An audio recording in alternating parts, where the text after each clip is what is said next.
we can start to have some formation of the ladder, the all-important ladder with the top 8 there, and you can see it starting to come to some fruition, and Collingwood sitting pretty on top. It's still a little bit confusing for me, Jack. There's round 0 always knocks it out of kilter. So I'm just not happy with it? Well, there's a few sides that need to catch up. It's hard to read at the moment. There's just nothing that we've got. Are you suggesting that's not a reflection? Gold Coast in the top 8. In the top 8, they'd have one game to go. Yep. Catch up. Are you suggesting that the current AFL ladder isn't a true reflection of maybe where the game or where teams are at the moment? I don't think so. Boys? Well, I'll tell you what, boys, we'll take it. You weren't here last year or for the last few years, but we've got a tried and true formula. It's called the Premiership window. Yeah.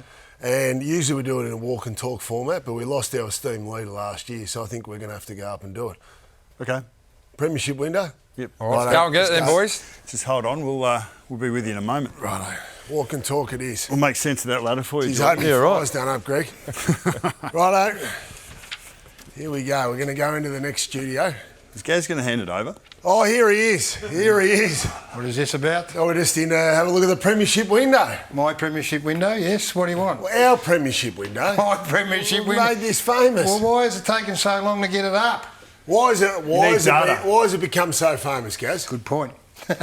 Well, I tell you why, because that it's not it's not mine to do anymore. I've tried to keep it for the couch. I said leave the couch and bring it over to 360, but intellectual property said that no, I have to leave it with you. So I'm not going to explain it anymore. In fact, either. What do you want? Hand it over. No, I'm off. Hand the pipe over. You smoked it last year. 18 of the last 20 years. It's a sad moment for me. Come on, hand it over. All right, off you go. Do it justice and don't leave it around. You had COVID lately? Got cooties? I haven't got COVID. Got cooties? Off you go. Leave the funny stuff to me. Oh, good on you, Gary. Go away. Well, here we go, Bucks. Give us an explanation. So here it is. So we're remembering that 18 of 20 premiers have been in the window. So top 6 defence, top 6 offence. And 20 of the last 20 premiers have been above the line. So they've been a top 6 defence. So this is where we sat at the end of 2024. The home and away season. So this is the end of the home and away season. Yeah. So in the end, it was Hawthorn, Brisbane and the Dogs, who were the only 3 teams that were in there. They were 5th, 6th and 7th place at the end of the home and away. But you've got to remember that this is a window to the premiership. Yes, Not necessarily being the best at the end of the home and away. Your game needs to be in great shape to be able to handle September. That's right. It's a premiership window. And the fallers this year, the big fall has been the Sydney Swans. So last year up there, obviously they played in the grand final, got belted by my boys. This year, they've had a big fall from grace, haven't they? Yep. The team that's risen, the Gold Coast Suns, we'll talk about them later on. So they were down about here last year, so they've been the big riser throughout. So interesting for me is the Dogs. You know, their offense has been okay, but they're just leaking too many points. But their game seems in great shape, but they'll want to improve that. Hawthorn, the Cats, and the Suns are in there. Collingwood, number 1 defence. Giants, number 2 defence, and Carlton, number 3 defence. They're going to give themselves a shot because they're above the line. They just need to improve their offence a little bit. Like you said, no team has ever won the flag from below the line. So right now, that would count out these 3 teams and everyone that's outside of there. There you go, boys. I'm not going to smoke this until after the grand final, where hopefully it'll be 19 from 21. We'll have another look at this in 6 or 7 rounds. Right. And probably, hopefully, Brisbane. He'd be hoping Brisbane back up there. I actually swear I heard Jonathan Brown ask Gary Lyon if he had cooties. Yeah, I just tuned out. Well, Geordie, where do you sit on Collingwood? Obviously, the hot team of the competition, and they're not in the premiership window, the famed premiership window.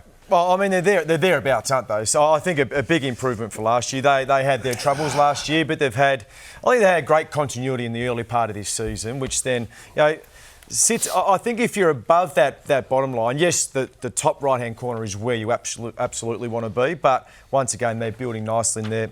They're in a nice spot as we speak. A side that wasn't in the premiership window just yet, but you've mentioned them, Bucks, defensively. Carlton have found themselves on a roll. What's going so right for the Carlton Football Club, who've won 3 on the trot? Well, they've had 3 good weeks now, and 2 we would have said were soft kills. West Coast was a high transition game, low pressure. North Melbourne, they ramped the pressure up, but this performance against Geelong was exactly what they needed as a club, as a team, as a unit.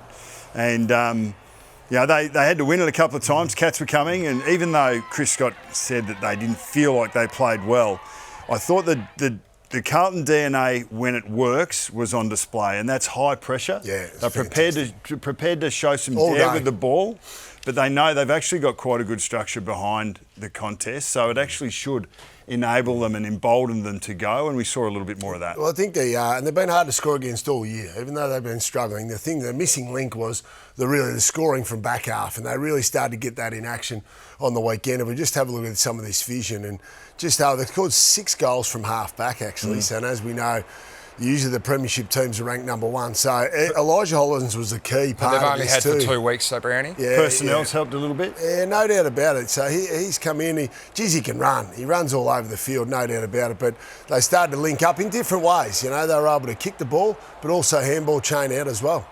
Yeah, look, they've been a little bit start-stop at times. They've probably played in some wet conditions against some really good defences that locked them away, Collingwood and Hawthorn, early in the season.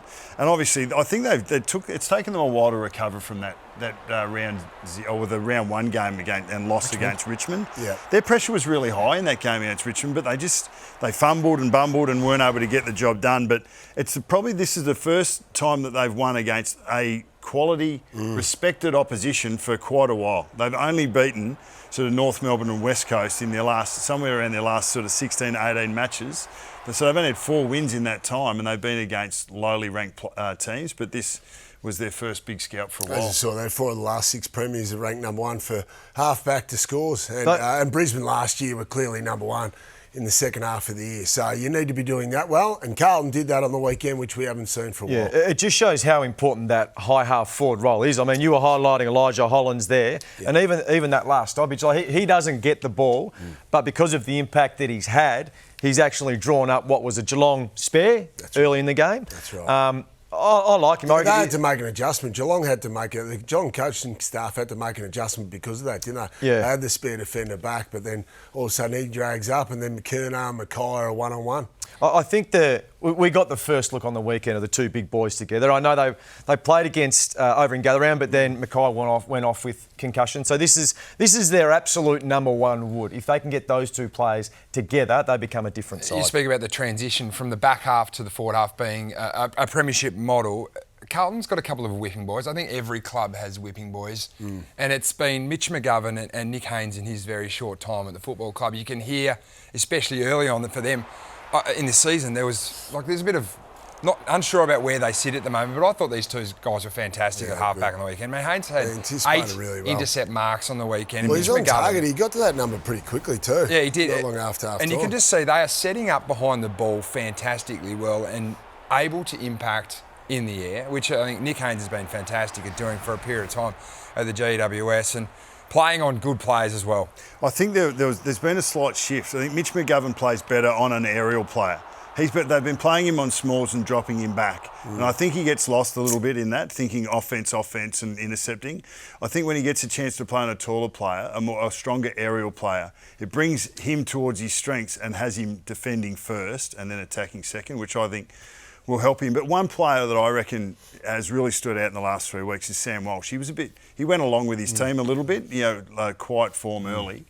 But I think that he wasn't covering the ground as well, Bucks. Well, he wasn't, but the ball wasn't moving either. Yeah. I think that the way Carlton have played has fed into this guy's strengths, and the way this guy plays feeds into what Carlton needs. I think he's their most influential player. And the anomaly is the wing here, like the wing time on the wing, the more of the outside of Sam Walsh. He's been a grunt player for so long in that midfield and in and underneath, but they're starting to get their bang for buck out on the outside. Yeah, he can play the grunt role and he can play a slow, contested brand of footy, but if the game gets up and back and they're able to put more chaos into the contest, it brings him to the fore. And I think his running and his support of teammates brings other players into it as well. So don't forget, he was their best finals player when they made the run at the end of 23, and he hadn't played a lot of footy in that season. So I think that whatever you can do to set up and make shifts around, bringing the game towards Sam Walsh's strengths is actually going to bring everyone else to the fore as well. And that comes back to Hollins. I mean, bringing Hollins up as a bigger-bodied midfielder allows Sam Walsh to get more on the outside. He was getting caught in congestion far too much for mine. It sets up for a fascinating clash against Adelaide this week. They've got a big month. They've got a big month ahead of them.